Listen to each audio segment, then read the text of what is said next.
Now, the US Secretary of State, Marco Rubio, has arrived in Brussels for a meeting of NATO foreign ministers. Member states are seeking reassurance about Washington's commitment to the alliance in the face of President Trump's demands that Europe takes more responsibility for its own defence. Well, NATO Secretary General Mark Rutte was questioned on whether the US is still a trustworthy ally for the alliance. Absolutely they are.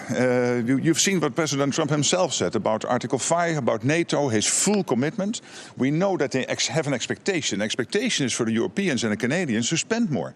And that is happening as we talk. I mean, as I said, this is probably the biggest increase in defense spending since the Berlin Wall came down in 1989. But still we need to do more. So this will be on the agenda today. So there is a clear commitment by the US, a clear expectation that we will equalize the spending here on the European side of NATO with what they are doing.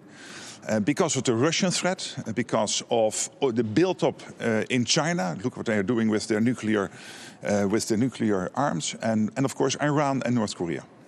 Mark Rutte there. Well, today's summit will be the US Secretary of State. It's his first meeting of NATO foreign ministers. Our State Department correspondent Tom Bateman is travelling with Marco Rubio. He filed this report. Well, as foreign ministers gather from the 32 countries of the NATO alliance, this will be the day after Donald Trump's tariff announcement. And of course, while the economy is not part of any of the formal discussions here, it will of course be, I think, a topic of acute concern on the margins here, as these 32 foreign ministers have the opportunity to see each other and of course to speak to the US Secretary of State, Marco Rubio.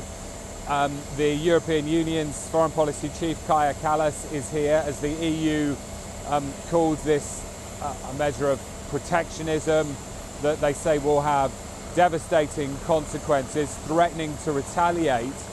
I spoke to Kaja Kallas just a few weeks ago at the G7, where they had said that they regarded this as a trade war, that it would benefit nobody.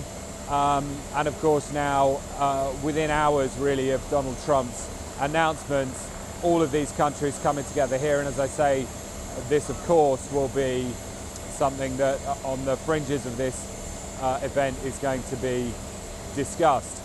As for NATO itself, I think a sense of alarm and also a lot of questions from the 31 other member states that they'll have for the Americans today.